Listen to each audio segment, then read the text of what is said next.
Maleakhi 3. Lihat, aku menyuruh utusanku supaya ia mempersiapkan jalan di hadapanku. Dengan mendadak Tuhan yang kamu cari itu akan masuk ke bait-Nya. Malaikat perjanjian yang kamu kehendaki itu sesungguhnya ia datang, firman Tuhan semesta alam. Siapakah yang dapat tahan akan hari kedatangannya? Dan siapakah yang dapat tetap berdiri apabila ia menampakkan diri? Sebab ia seperti api tukang pemurni logam dan seperti sabun tukang penatu.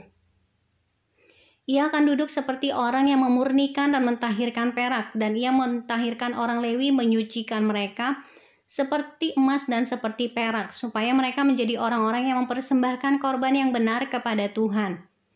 Maka persembahan Yehuda dan Yerusalem akan menyenangkan hati Tuhan seperti pada hari-hari dahulu kala, dan seperti tahun-tahun yang sudah-sudah.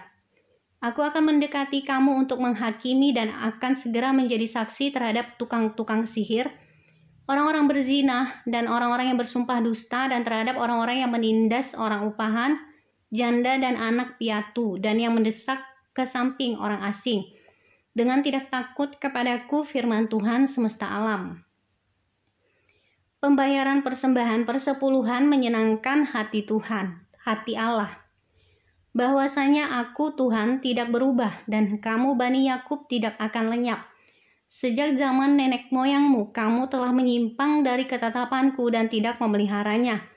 Kembalilah kepadaku, maka aku akan kembali kepadamu, firman Tuhan semesta alam. Tetapi kamu berkata, dengan cara bagaimanakah kami harus kembali? Bolehkah manusia menipu Allah?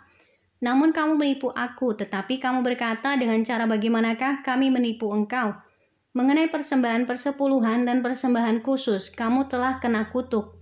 Tetapi kamu masih menipu aku, kamu seluruh bangsa.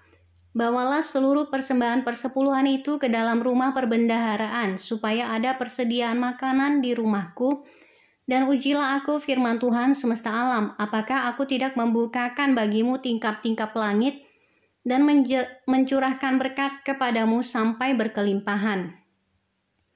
Aku akan menghardik bagimu belalang pelahap, supaya jangan dihabisinya hasil tanahmu, dan supaya jangan pohon anggur di padang tidak berbuah bagimu, firman Tuhan semesta alam. Maka segala bangsa akan menyebut kamu berbahagia, sebab kamu ini akan menjadi negeri kesukaan, firman Tuhan semesta alam. Kemenangan terakhir bagi orang benar. Bicaramu kurang ajar tentang aku, firman Tuhan. Tetapi kamu berkata, apakah kami bicarakan di antara kami tentang engkau? Kamu berkata adalah sia-sia beribadah kepada Allah. Apakah untungnya kita memelihara apa yang harus dilakukan terhadapnya? Dan berjalan dengan pakaian berkabung di hadapan Tuhan semesta alam. Oleh sebab itu kita ini menyebut berbahagia orang-orang yang gegabah, bukan saja mujur orang-orang yang berbuat fasik itu. Tetapi dengan mencobai Allah pun mereka luput juga. Beginilah berbicara satu sama lain orang-orang yang takut akan Tuhan. Tuhan memperhatikan dan mendengarnya. Sebuah kitab peringatan ditulis di hadapannya bagi orang-orang yang takut akan Tuhan dan bagi orang-orang yang menghormati namanya. Mereka akan menjadi milik kesayanganku sendiri, firman Tuhan semesta alam. Pada hari yang kusiapkan, aku akan mengasihani mereka sama seperti seseorang menyayangi anaknya yang melayani dia. Maka kamu akan melihat kembali perbedaan antara orang benar dan orang fasik, antara orang yang beribadah kepada Allah dan orang yang tidak beribadah kepadanya.